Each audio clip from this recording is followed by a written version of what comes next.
Bismillah ar-Rahman ar-Rahim, in the name of Allah, the Compassionate, the Most Merciful. To all of our viewers out there, Assalamu alaikum wa rahmatullahi wa barakatuhu. May the peace and blessings of Allah be upon all of you. And thank you for joining us again in the rational, the intersection of faith and reason, with our guest here, Dr. Sh.Yassir Sheikh Idris. Dr. Ja'far, again, thank you for being with us, sir.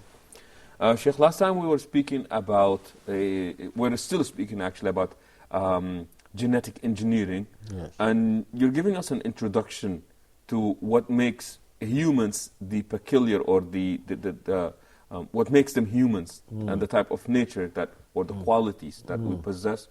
And we were speaking about this relationship between the body and the soul. And you said that in Muslim beliefs is that the body is different than the soul. And we were speaking about some of the qualities of both the body as well as the soul as being special being as it was created by our Creator, Allah subhanahu wa ta'ala. And we think we left it at proving that from the text that the soul is different than the body. And now we're going to speak about the soul itself. I think we don't need to go into the details of the nature of the soul, because in our previous episodes we talked, and much of what we said was in reference to the soul. We said, for example, that a human being is born good, and by that we meant his soul. He's born good. He's born with the ability to know his Creator and worship Him. He's born with the ability to know and understand, has reason, has moral sense, and so on. In this respect, Islam differs from some religions which say that the human being is born sinful, or with this sin. He inherits the fall or fall of Adam. No, according to Islam, the human being is born good, and nobody inherits the sins of another person. They can only be committed by that individual. Yes. So we don't need to go into the details of that. This is we described this before. Now we come to the body. According to verses of the Quran, God gave the human being the best of bodies. خلقنا الإنسان في أحسن تقويم. His body is better than that of any animals. Even now we are talking even about the body, and because of this, even the body of the human being, according to Islam, must be treated with respect. And the human, irrespective of whether the human being is Muslim or kafir. Once the person is dead and becomes just a body, then that body must be respected. Sheikh, I'm sorry, but I remember specifically where the Prophet ﷺ has forbidden the mutilation of the body, even in war, as an act of revenge. What strikes me is where the Prophet, peace be upon him, says, كسر عظم الميت كسر عظمه. Yes, that's a very good. The breaking of the bone of a dead person is as sinful as breaking his bone when he is alive. And there's a hadith in which people are ordered to stand up for the funeral, for the, what do you call it? Procedure for funeral. Yes. If you see a dead body, a dead person is carried and comes by you, then you stand up, irrespective of whether that person was a Muslim or kafir. And here the idea is respect. Yes, for this human body. And then what you mentioned also, no mutilation of the human body. What is interesting also is that because of the close relationship between the body and the soul, some of the acts of the soul are attributed to some parts of the body. Interesting. Yes. when the Quran talks about the heart, it's very clear from the verses of the Quran, what is meant is not the physical heart. Because when the Quran says that that their hearts are blind, or their hearts sealed or so, or there is a disease in their heart, it's not meant that a person has a heart attack, or it's very clear that what is meant is the soul here, but the soul is expressing itself. It's using this part of the body. One American doctor who specialized, worked for so many years. What do you call them? Neurologist. He specializes in the brain, and I think he's a believer. So he said that after many years of experience, he came to the conclusion that there is something else that is using the brain. Not everything starts with the brain. There is something else, he said. Call it the mind, call it the soul. Something else uses the brain. So the brain, as a body, is only a means that is used by the heart. And I thought that this was true, because you can now close your eyes and say, I'm going to will to do this also. This did not start in the brain. And he made some experiments to show the difference between acts which are related only to the brain, and those which are related to this other thing, soul or qudra. And he said that made an experiment where he stimulates the part in the brain which makes the hand rise up. So if that part is stimulated, you raise your hand. Your hand is raised up. So he asked you, why did you raise your hand? You say, no, I didn't raise it. I didn't raise my hand. So as a human being, you make a distinction between the movements of your body that come as a result of your will, and those that come automatically as reflexes. But so he says, okay, next time don't raise your hand. And he stimulates again that part of the brain, and then when your hand starts to be raised, the person stopped it with the other hand. And then he said, this is the mind acting against the brain. So it seems to be very clear that when the Quran talks about the heart or the sadr, the breast or so. But the question also was asked by many Muslims very early. Why did the Quran use the heart? Why isn't there anything in the Quran, or indeed in any previous scriptures about the brain? Because even at that time they knew that there was a strong relationship between what goes on in the brain and our acts.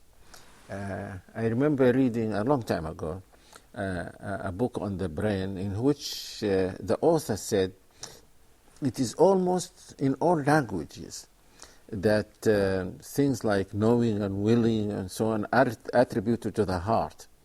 And he gave some examples for example, in English, you say, I learned by heart. By heart. And his answer to the question was that language is based on experience. We don't have direct experience of the brain. we have experience of the heart. If you are, if you love or fear, you feel this in your heart. Sure. Ibn Taymiyyah had another explanation. He thinks that also the brain is involved. At that time, they knew this.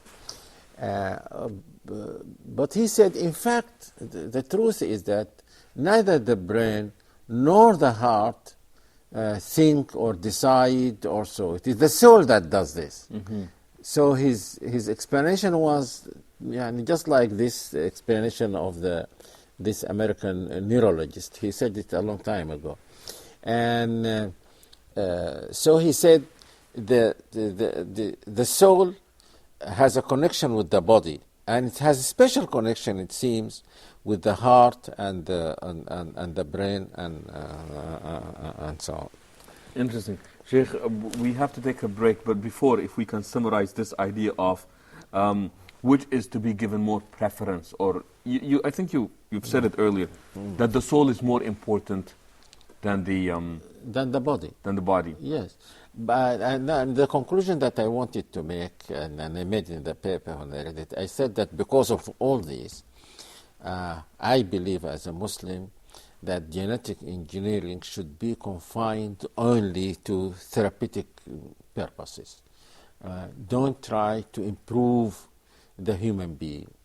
You resort to genetic engineering only to cure some diseases, but not to improve the human being or try for any other purpose. Simply because we have seen that it's the best of the bodies. Yes. In the best This was the conclusion that I made after what I have just summarized. Oh, how fascinating. Sheikh, thank you for this. We will take a short break and we will come back, so please stay tuned, inshallah.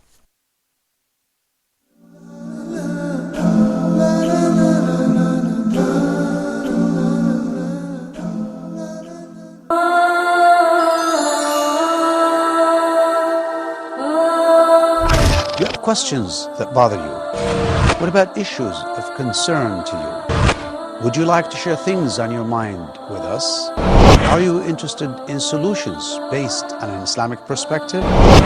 Please join me live in Meet Your Advisor every Friday at 9 p.m. Mecca time, here on Huda TV.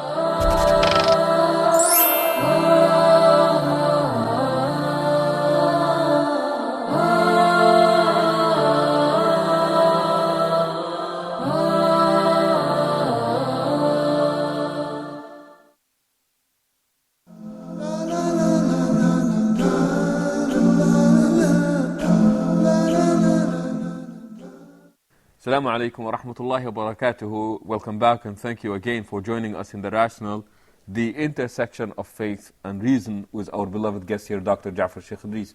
Dr. Jafar, the conclusion that we came to before we took the break is that you've got the best of souls as humans, you've got the best of bodies. Genetic engineering is to be used in therapeutic, for therapeutic purposes only, and I just cannot help but remember the harmony that you speak about between science and Islam, yes, even in this regard. The body and the soul are to be used for a specific purpose, and that purpose is the worship of the Creator. Yes. And I think that will be our topic for this part of this episode, inshallah. Yes. You must have heard so many people say that there are three questions that naturally come to the mind of every human being. They say, where did I come from? Where did I come from? Yes, everyone wants to know, where did he come from? Why am I here? Where do I go from here? And they say that only in religions there are answers to these questions. For a secular person, he doesn't know where he came from, or he can only say if he believes in evolution, that I came from evolved from apes or so. So why am I here? There is no reply. Where do I go from here? You are dead, you become part of the earth, and that's it. In religion, it says, where do I come from? You were created by God. Why am I here? To worship God. Where do I go from here? To return God, to God. So the three questions, the answers to the three questions are related to the Creator. So when we say worship, we are answering the second question, because you remember the verse in the Quran, وَمَا خَلَقْتُ الْجِنَّ وَالْإِنسَ إِلَّا لِيَعْبُدُونَ. I have not created human beings and jinn except for the purpose of worshipping me. So this is the answer to the second question. I liked the comment that someone made on this verse. He said that if the purpose for which we have been created is to worship God, this means ideally that everything we do should be an act of worship, or every state in which we find ourselves should be a state of worship. So every willful act must be an act of worship. And every state, whether you are praised or insulted, whether you are put in prison or so, in every state you find yourself, that must be a state of worship of the Creator. And then I think another question comes to mind, that how do I worship the Creator? I have now known that my purpose in this life is to worship the Creator. How do I do this? Now the Creator helps him. The Creator helps him to answer this question and explains to him how to worship his Creator. Interesting, Sheikh, when you say, because the statement that you made previously is so fascinating, that the aim is not to take time out to worship the Creator, no, but to make every time a time of worshiping this is the ideal Creator. This is the ideal thing. Yes. And you also said that a willful act, every willful act shall be like this. Yes. Every willful act. When we come to talk about different acts of worship, there are different acts, two different categories of acts of worship. Some acts are prescribed from the beginning as being acts of worship, like praying in this special way, like fasting, like pilgrimage. No. These are special acts prescribed by the Creator as being acts of worship. But then every other act can be an act of worship with the appropriate intention. Of the person that is carrying out. For example, you eat, you say Bismillah in the name of Allah, then your eating becomes an act of worship. You go to sleep, you make a prayer, your sleeping becomes an act of worship. You approach your wife, you said something, and then your intercourse becomes an act of worship, and so on. So every act of the human being can be an act of worship, either because it is an act that prescribed by God as being an act of worship, or because you made the appropriate intention and changed the ordinary act that everybody does into a special act of worship. Sheikh, you remind me of a joke, if I may share this with you and with the viewers, and I hope that you would laugh even if you don't find it funny. But it said that a husband and a wife, they made a deal with one another, that the wife was going to be doing all the secular aspects or the material aspects, and the husband was going to be doing all the spiritual work in the house.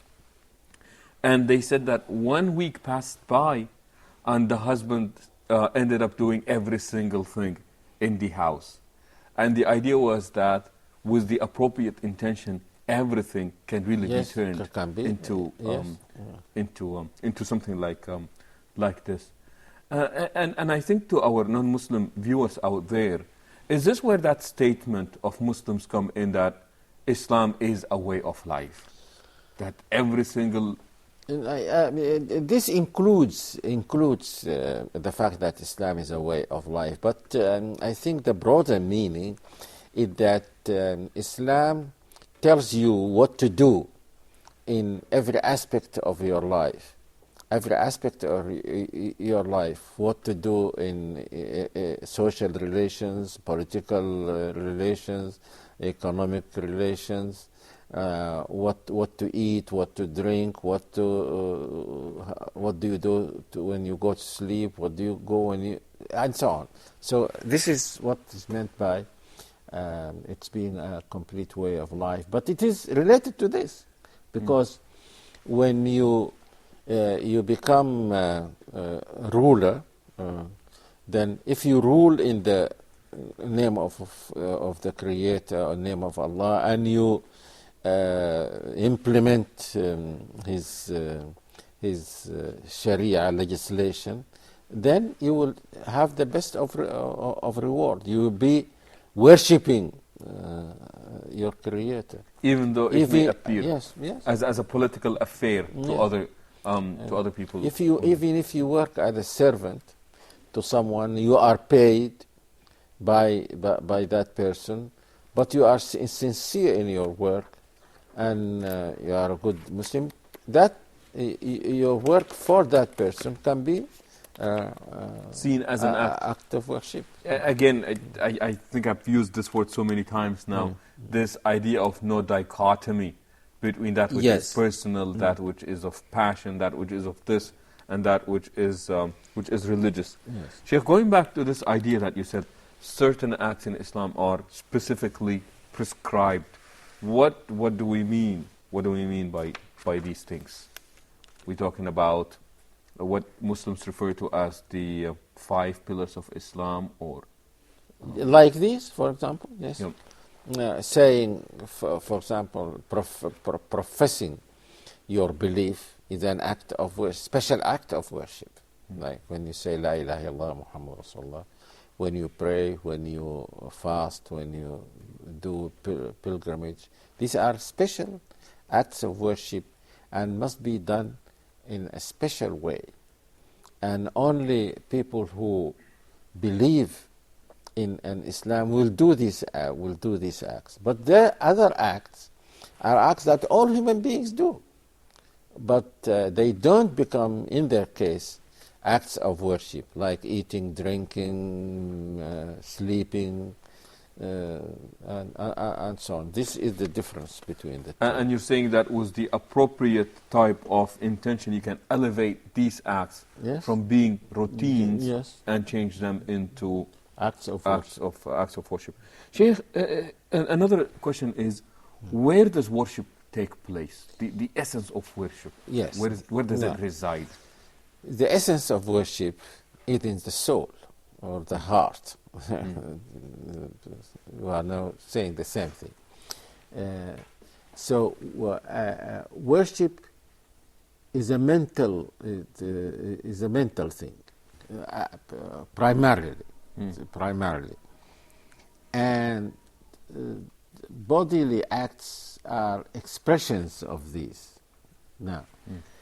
So just as the Creator prescribed for you the purpose of your life, and because He knows and that worship, as you have just said, is primarily in the heart, also He guides you as to how to have this mental state of the heart. For example, and you're saying that how to have a mental state of the yes, of the heart. I use this mind, heart, soul interchangeably. And I want to emphasize this fact that the mind is not here, and the soul and the heart here. Many people now think that the heart is for things like passions and so on, and the mind is for mathematical calculations, and they call this the mind. This is not the mind, this is the brain. The mind is not something bodily. Okay. Sheikh, again, you're saying that it is that mental state, that state of the heart. Unfortunately, we did come to the conclusion of this part of the program, and we will continue this topic, inshallah, next time we meet. Thank you for joining us for this part, and we hope that you would join us again as well. Until we meet again, we say so long, and assalamu alaikum wa rahmatullahi wa barakatuh.